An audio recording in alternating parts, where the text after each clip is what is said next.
Have you ever just looked at a map and wondered, why is the world carved up into all these countries?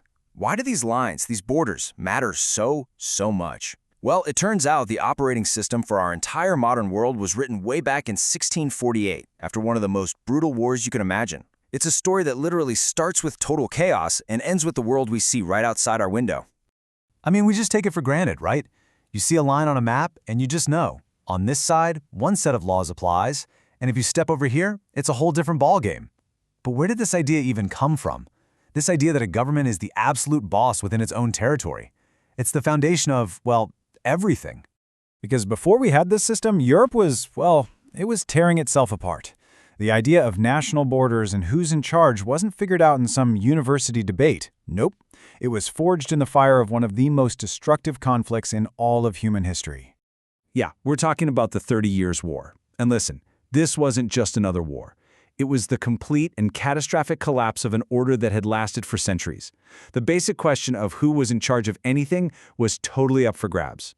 See, before 1648, you basically had these two massive competing claims to universal power in Europe. You had the Holy Roman Emperor, who claimed authority over all the worldly, political stuff, and then you had the Pope, who claimed supremacy over all things spiritual.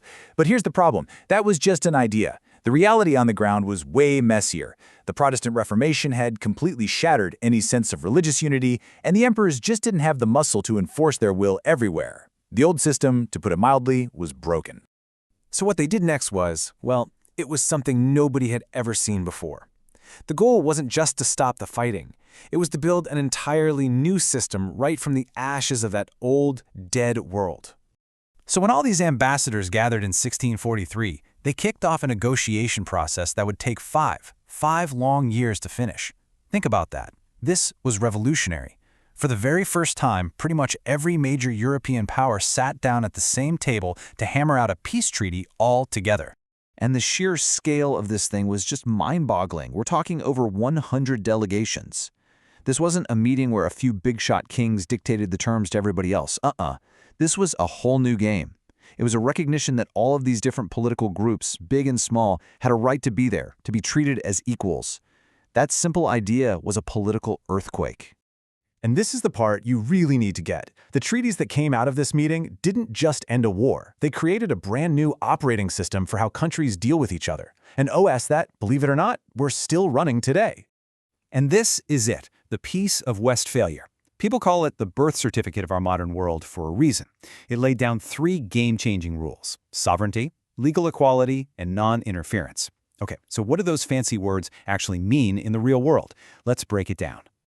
All right, first up, state sovereignty. This is the big one.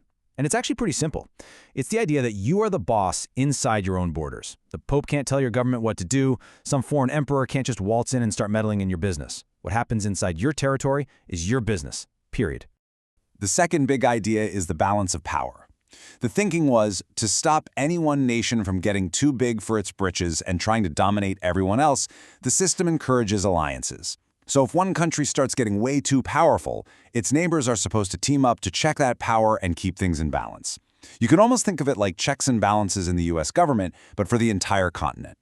Now, of course, when you create a new set of rules for the game, you're going to get a new set of winners and losers. So let's take a look at how the cards were actually reshuffled after the war. And the results were dramatic.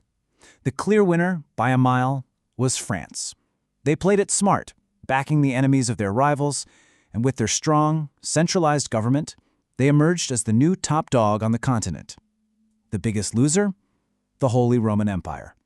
Its authority was just shattered, broken up into hundreds of tiny, semi-independent little territories.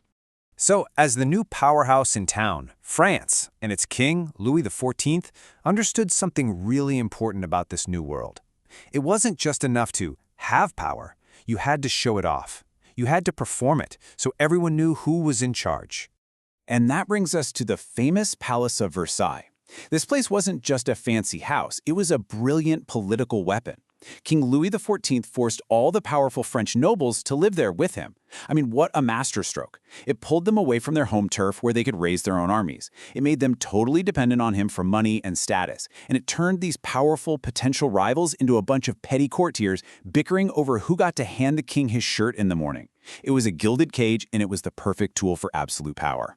Meanwhile, the Holy Roman Empire became just a shell of what it once was, this loose, messy collection of states with no real leader calling the shots. And this had huge consequences. This fragmentation is the reason it took another 200 years for Germany to finally unify into a single nation. Okay, so why are we talking about a treaty that was signed almost 400 years ago? Why does it still matter?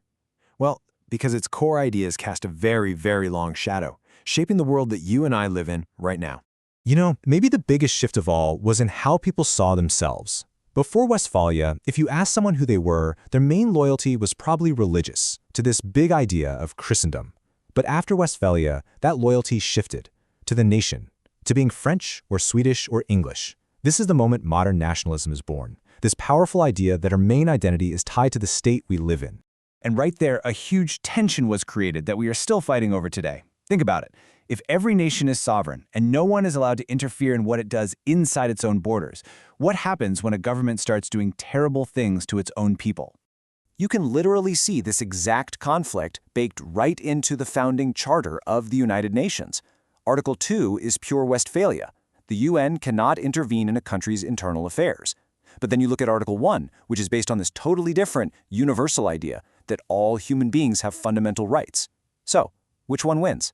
A nation's right to be left alone, or an individual's human rights? Every single time you hear a debate on the news about international intervention or economic sanctions or whether to prosecute war criminals, at its heart, it's an argument about the legacy of Westphalia. We are still trying to solve the puzzle that it created all the way back in 1648. Which leaves us with one last, really tough question to chew on. The Westphalian system gave us the world of nations we know today, but it also unleashed the incredibly powerful forces of nationalism and national interest. So did this new world order really prevent the chaos of religious wars, only to create the perfect conditions for the even more destructive national wars that came next?